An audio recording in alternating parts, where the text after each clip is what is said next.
I am Thombare madam. तुम्हाला जर माझा व्हिडिओ आवडला तर लाईक आणि सबस्क्राईब करायला विसरू नका. Students, today we are going to learn 10th standard lesson An Encounter of Special Kind. This story is by Tapan Mukherjee about a young boy who saved a baby langur attacked by a dominant male langur with intent to kill it. The story depicts a bond of trust, compassion and mutual understanding between man and animal. An encounter of a special kind. My father was a medical professional working for a private company in Raniganj in West Bengal. माझे वडील पश्चिम बंगालमधील राणीगंज येथे medical सेवेत कामाला होते. The officer of the company were housed in individual bungalows inside a large campus. त्या कंपनीच्या कॅम्पसमध्येच ऑफिसर लोकांची राहण्याची व्यवस्था केली गेली होती. Our house was in a corner of the campus. आणि त्या कॅम्पसच्या कोपऱ्यावरतीच आमचं घर होतं. The officers club was adjusted to the boundary wall of our garden. आणि गार्डनच्या बाउंड्री वॉलजवळच ऑफिसर लोकांचा क्लब होता.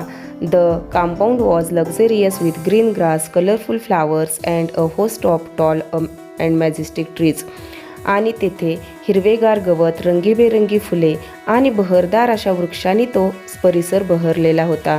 The seasonal vegetables in kitchen garden of the household and magnificent trees constantly attracted squirrels and many passages of birds. A group of langurs had even made their den in a ashwatha tree nearby. आणि घरात परसबागेतील भाजीपाल्यामुळे तिथे अनेक खारुताई तसेच अनेक प्रकारचे पक्षी त्याचबरोबर एक भला मोठा वानरांचा ग्रुप तेथीलच जवळच्या पिंपळाच्या झाडावरती आपले ठाण मांडून बसला होता. They had all become a part and parcel of our existence and daily life. आणि हे तर जणू काही आमच्या दररोजच्या जीवनाचा एक अविभाज्य घटकच बनले होते. Small incident on a Saturday afternoon left a profound effect on me and unfold before my eyes. खरोखरच त्या शनिवारी घडलेल्या त्या एका घटनेमुळे जणू काही माझ्या मनावरती खोलवर इफेक्ट झाला होता आणि हे सर्व माझ्या डोळ्यासमोर घडून गेले होते. A whole new dimensions to the wonders of God's creations. जणू काही तो देवाची एक अद्भुत अशी किमयाच होती. It was a few days into the पूजाच वेकेशन.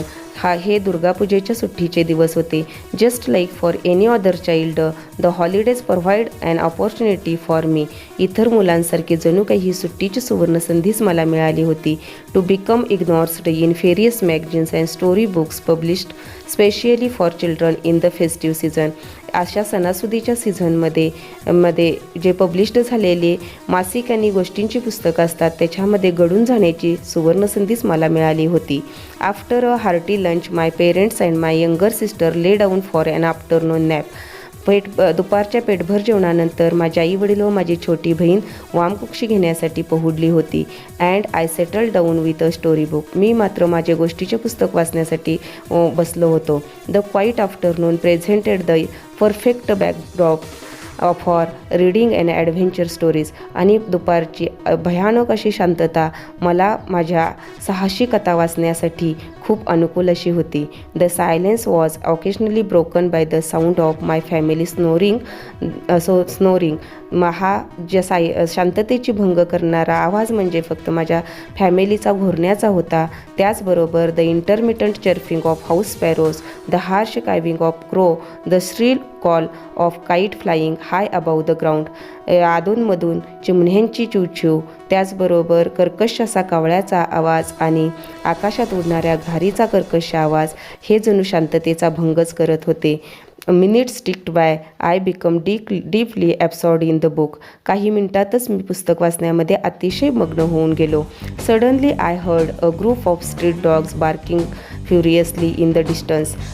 काही अचानकपणे मला रस्त्यावरची कुत्री रागाने त्वेषाने भुंकत असलेली काही अंतरावरून ऐकू येऊ लागले. I choose to ignore the commotions thinking that the pack of dogs might have concerned a hapless pig.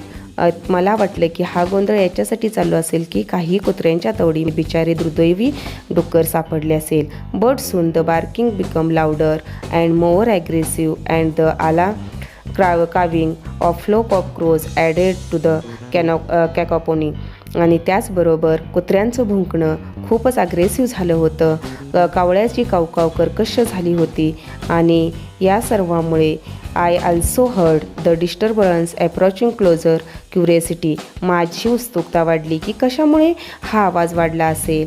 Got the better of me. Leaving the book aside I rush to the veranda to see what was going on. आणि मी माझे पुस्तक बाजूला ठेवले आणि धावतच वरांड्याच्या दिशेने गेलो.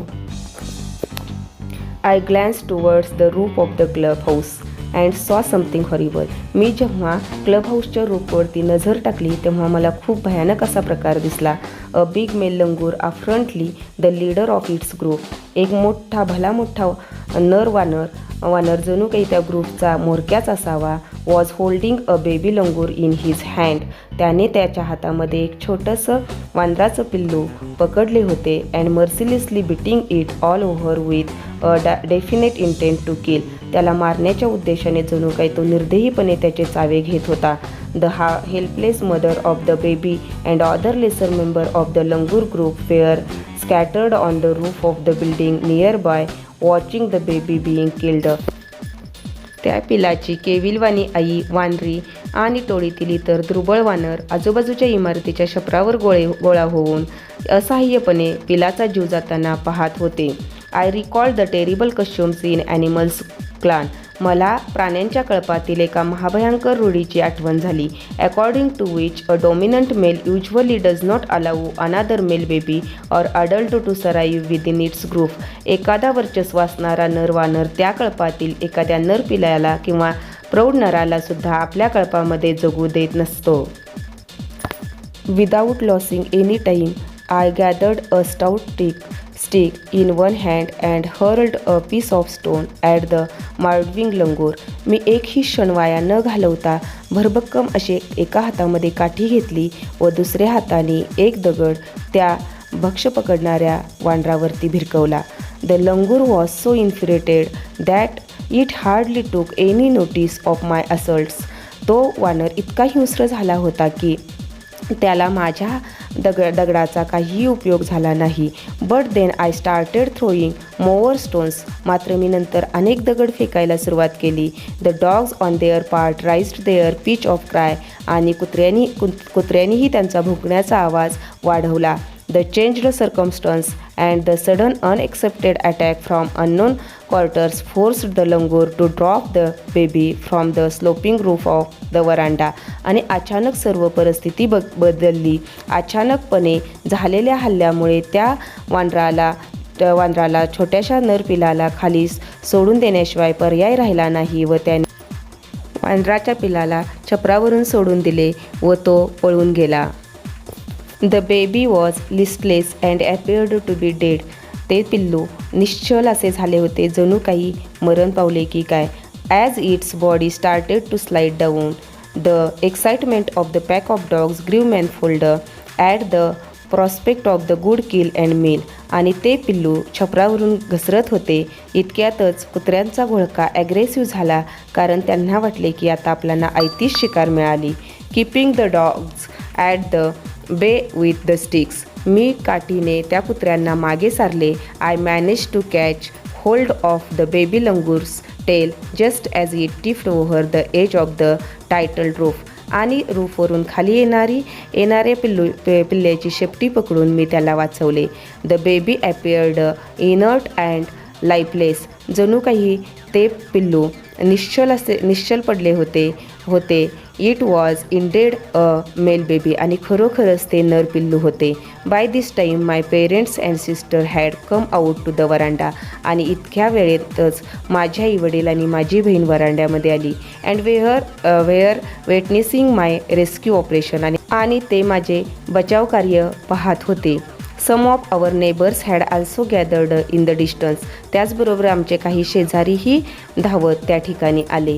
I took the baby langur to our backyard and gently laid him on the floor inside the poultry coop. मी त्याला आमच्या बॅकयार्डमध्ये घेऊन गेलो आणि कोंबडीच्या खुरड्यामध्ये त्याला ठेवले. His body was full of deep bite marks and scratched. त्याच्या बॉडीवरती अनेक व्रण उठले होते, त्याचबरोबर वचकरेही उठले होते. Blood was oozing from some of the wounds. आणि त्याला झालेल्या जखमेमधून रक्त वाहत होते. The baby remained motionless. आणि त्याची हालचाल बंद झाली. My father provided first aid to clean the wounds and stop the bleeding. माझ्या वडिलांनी प्रथमोपचार पेटी आणली व प्रथम त्याच्या जखमांना औषध लावले व त्याचे वाहणारे रक्त थांबले. I was relieved to find out that the baby was breathing. आणि इतक्यात मला जाणवलं की त्या पिलाचा श्वासोच्छ्वास चालू आहे. Even though his breaths were slow. व त्याची फक्त श्वासोच्छ्वासाची गती कमी झाली होती. Splash of cold water made the baby stir and after a few second attempts he sat up. पाण्याच्या हापकारे मारल्यावर पिल्लू शुद्धीवर आले व ते धडपडत उठून बसले. He was in state of shock and started trembling like a leaf in the winds. आणि ते धक्क्यातून बाहेर आल्यामुळे वाऱ्याने हलणाऱ्या पानाप्रमाणे ते थरथरत होते. His two little twinkling eyes welled up with tears. त्याचे दोन्ही डोळे पाण्याने डबडबले होते. And he started to sob with a muffled cry. आणि ते मोठ्याने हुंदके देऊन रडू लागले. Just like a human child would after expressing trauma.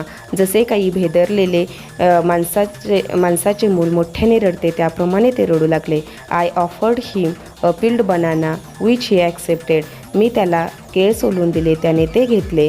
With his unsteady hands and began taking his 10 bites. आणि थरथरत्या हाताने ते खाऊ लागले.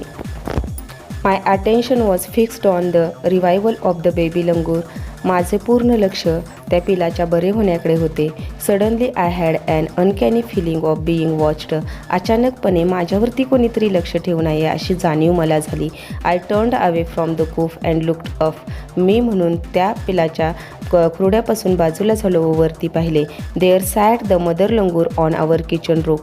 तर त्या पिलाची आई आमच्या किचन रूफवरती बसून सर्व निरीक्षण करत होती. Watching every move I made. She simply sat there quietly as if convinced that no harm was being done to her child. ती शांतपणे बसून पाहत होती आणि तिला जाणीव झाली होती की मी तिच्या पिलाला काहीही इजा करणार नाही. Meanwhile the baby sensed the presence of his mother. आणि एवढ्यातच त्या पिलाला कळले की आपली आई इथे आपल्याजवळ आहे. And started to sob and cry a little louder. आणि ते मोठ्याने रडू लागले. I retreated from the door of the coop to allow the mother access to her baby. त्याच्या आईला त्याच्याजवळ येता यावे म्हणून मी त्या खुरड्यापासून बाजूला झालो. Immediately the mother descended on the floor of the coop. आणि त्याची आई त्या खुरड्याच्या जवळ आली. And picked up the baby in her arm. आणि तिने तिच्या पिलाला उचलून घेतले. She gave the baby a thorough baby inspections to check his injuries and then cuddled him tightly in her bosoms. तिने आपल्या मुलाचे निरीक्षण केले आणि त्याला कुठे जखम झाली आहे त्याचेही निरीक्षण केले व तिनं आपल्या बाळाला आपल्या हातामध्ये कुरवाळले आणि घट्ट पकडले. The baby found great solace in her caring arm. आणि तिच्या काळजी वाहणाऱ्या हातामध्ये त्या पिलाला अतिशय शांतता मिळाली. The mother sat still with the baby in her lap for a few minutes. तिने त्याला आपल्या हातामध्ये घेऊन चिंतन करायला सुरुवात केली. It was almost as if she was pondering over her options and trying to figure out how she could keep the baby safe for further assault. जणू काही ती विचारच करत होती त्या बलदंड अशा वानरापासून आपण आपल्या बेबीचं संरक्षण कसे करावे. For a few second the mother langur looked straight into my eyes. आणि काही क्षणापुरतं तिनं माझ्या डोळ्यामध्ये डोळे घालून पाहिलं. Even today I cannot forget that look in her eyes. मी आत्तापर्यंतसुद्धा तिची नजर विसरू शकलो नाही. Soaring silent gratitude on me for saving her child. जणू काही तिच्या बाळाला मी वाचवलं याबद्दल ती माझी कृतज्ञताच व्यक्त करत होती. I was overwhelmed by the emotions, the sentiments and the way she said thanks to me. आणि जणू काही ती मी केलेल्या उपकाराबद्दल माझे आभारच मानत होती. There sat a universal mother holding a stricken child in her lap. जणू काही सर्व विश्वाचीच आई मला क्षमा करत होती. Then in a flash, she jumped with her baby, clinging to her belly and reached our kitchen roof. काही क्षणातच तिने आपल्या पिलाला आपल्या पोटाशी घट्ट पकडले आणि उडी मारली आणि ती आमच्या किचनच्या रूफवरती गेली. She survived the era for the vicious male langur and then left away in the direction opposite to the place of the violent encounter. तिनं जणू काही त्या घटनेचा कानोसा घेतला व त्याच्या विरुद्ध दिशेने तिने जाण्यास सुरुवात केली. The brief meeting with the mother and the baby langur convinced me that interspecies communications and mutual trust is indeed a reality and should anyone strike the right chord. एका आई आणि पिलाच्या त्या ओझरत्या भेटीने मला खात्री पटली की प्राणीमात्रांच्या एकमेकातील संवाद आणि परस्पर दृढ विश्वास हा खरोखरच सत्य गोष्ट आहे. The relationship hums into action. मनाच्या तारा जर योग्य रीतीने छेडल्या गेल्या तर ते नाते अधिक सुरेल बनते.